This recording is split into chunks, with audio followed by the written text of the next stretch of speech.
Hey guys, it's me, Bob. This week we're going to give Jillian and Addie a little break. They have a lot of schoolwork to do, so I wanted to show you some of the new things I have around here, specifically in my theater, which I am thinking of redubbing the Haunted Theater, so come on. So I'll show you this stuff later. You've seen most of this before if you've watched. Now this is some things you may have seen in some of our videos. They've made their home in a permanent home in our theater, so this is the bar in the theater, and I'm not much of a drinker, but I thought I needed to have a bartender here. I hope you don't mind my prop, but you're not from around here, are you? Please, tell us all how it is that you ended up in our company. Why, it appears that your heart still beats. Oh dear, no offense intended, of course. I meant it in the highest regard, you understand. So Jillian really loved him last year. He was new in the hardware stores. I think it was either Lowe's or Home Depot. And we couldn't get one last year, but we found one this year. And so he looks right at home back here behind the bar.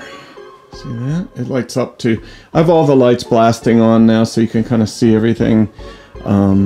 Maybe I'll turn them down later. Now this guy, I don't know whether I'll leave him in the theater or not. This is Jason, and this is Jason unmasked. Let's see if I can do this without knocking him over. Okay, so pretty cool. This is a also from what do you call it? I think this is signed either by the artist or the Jason. I forget. I honestly forget. But yeah, I just put him up here for now. This might not be a permanent place for him on the popcorn machine. I don't think it's good if I'm steaming popcorn. I have like some of my other things here you may have seen before. That's Danny Lloyd. I had a great conversation with him. He's a very nice guy. He's obviously not a little kid anymore. That movie was 1980. And then this is Ryan O'Neal and Tatum O'Neal from Paper Moon. And I did get to meet her. Now, I didn't get to meet these guys from the movie Gummo, but I did get their autographs, which is pretty cool. And then we have Stephen King here. Now, here we have, behind this, you can see some of my Shining Funko Pop figures, including the Frozen Jack Torrance, which is a little more rare than the regular Jack Torrance. And then I have Danny, I have the twins. Let me get this out of the way. Here's the twins. And yeah, everyone's back there. Like I said, that's a temporary situation. Oh, and I did get to meet Eddie Furlong.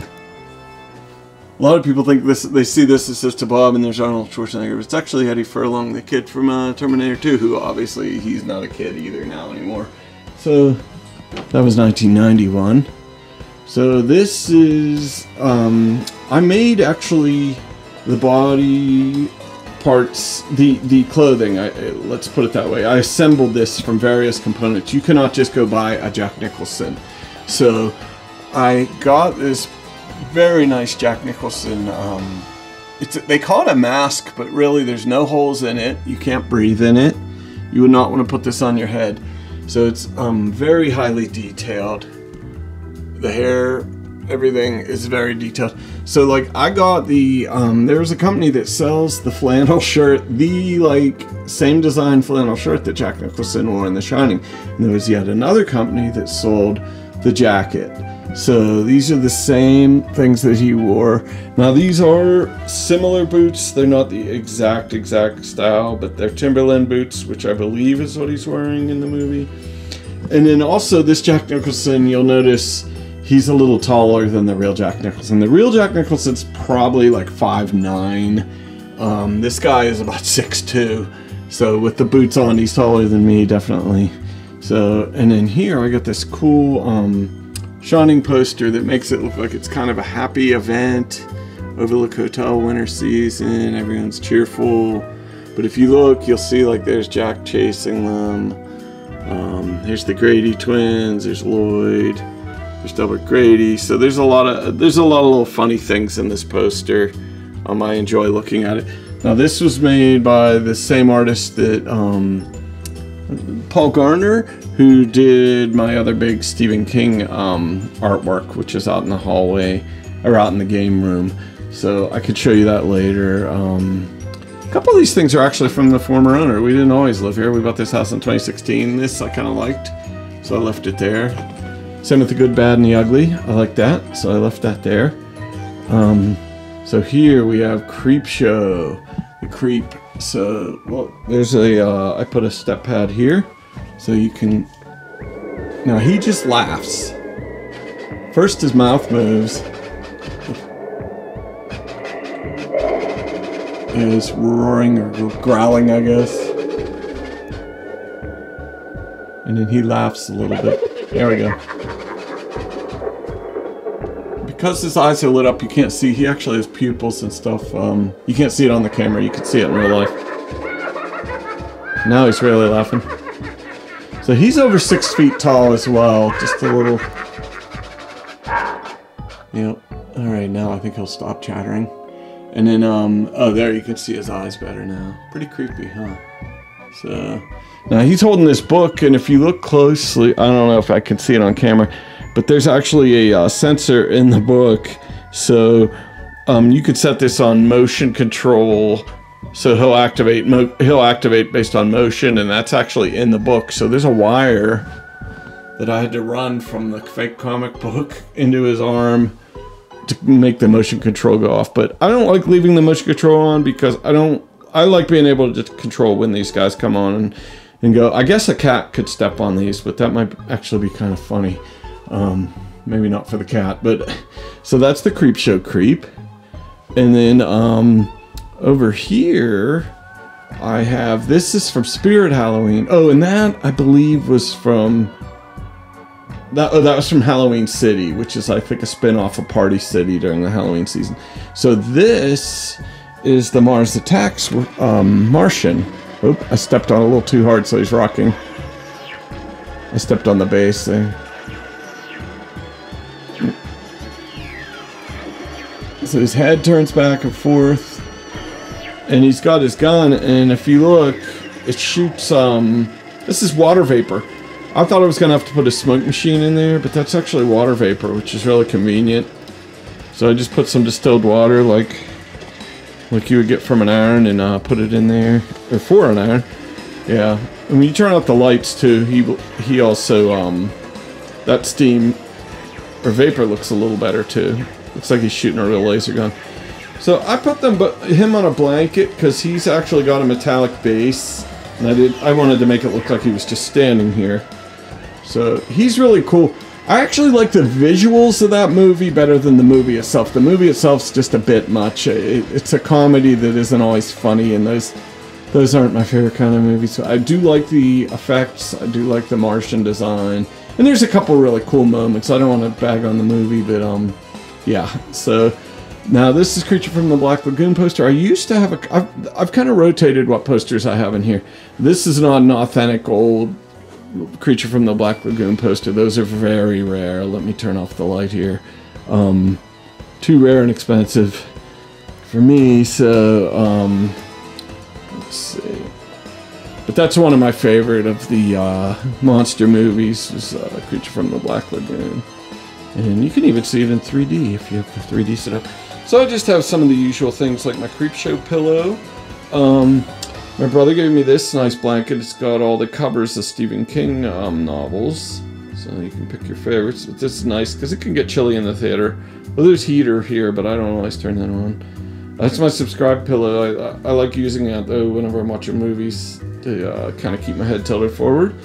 And then this is a Creep Show blanket as well. It's made to look like a fold-out VHS cassette. So that's the theater. That's the haunted theater, I should say. I don't want to overdo it. There's a couple things I might add. I got some Creep Show things I can add behind this guy maybe. But I don't want to like clutter it too much because I like my theater to have kind of a clean look. I don't like there to be too many reflections. Let's see if he's... You know, there was a time that this establishment was only for the most esteemed clientele. He's being snobby. These mugs can't pay their liquor tax. Okay. And the other half they just pour straight out of their rib cages. So here's with the lights down. Looks like you're thirsty. So step on up to the bar. And let's see. It'll only cost you your soul to close your door. There's a dimmer here. So you can see how sinister Jack Nicholson looks here in the dark. I like imagining he's looking over at the bar and wanting a drink, but he's not getting one because he quit drinking, so allegedly. So nice try, Jack. So that is the theater. And yeah, I watch a fair amount of movies, especially during Halloween. Or during the month of October, I will watch a horror movie every single day. I've been doing that for years and years too. That goes way back. So here's some of the other things. Got that at Spirit. That's Pennywise. This is one of those old skill kicker games. Couldn't get the football one, but I got this one. It does exactly the same thing, and it's clowns, so that kind of goes good with the Pennywise thing. Tommy got me this great Nosferatu poster. That's the Werner Herzog version. This is a very hard to find Creepshow poster, and I got Tom Savini to sign it in person.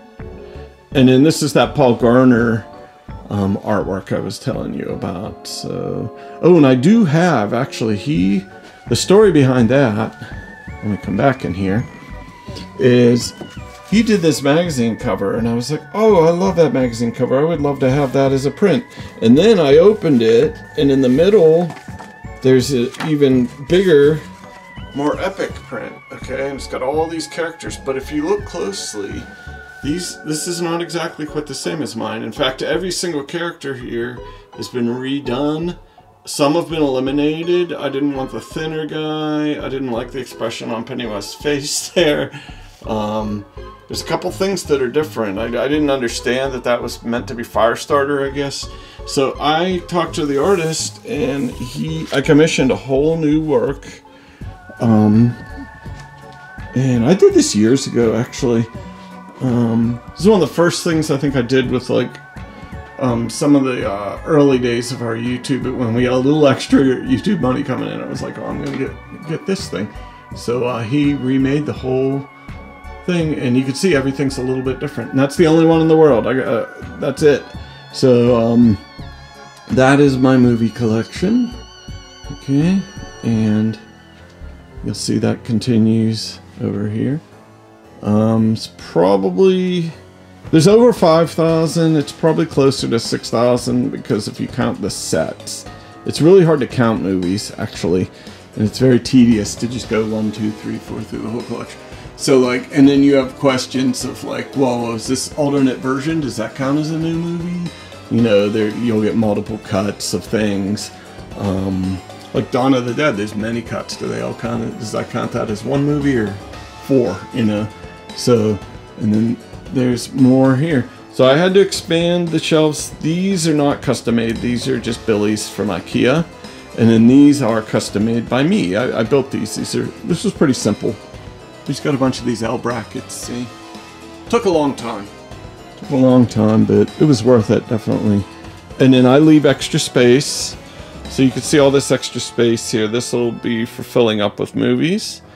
But it is nice to be able to display some of the newer acquisitions like Face Out, you know. And then I still have this wall here. I could probably put a Billy bookcase here eventually, if I want to get that wraparound effect. And then even these walls I could eventually do if I really needed to. But that would hold quite a bit of movies. That wall there alone is much bigger than just this wall plus that. So that would basically do it. So that is the Haunted Theater and movie collection. Sorry if this video went on too long. I know some of you have seen this before. We do try to shoot around certain things when we're shooting our videos. So you might be like, wait, I just watched this video. Why didn't I see The Martian? Or why didn't... So, but we do tend to shoot around things that are distracting, or I'll even move them. So, but anyway, we'll just have the bartender say goodbye. How are things, if you don't mind my saying? You seem distracted. Please, relax and leave those unpleasant thoughts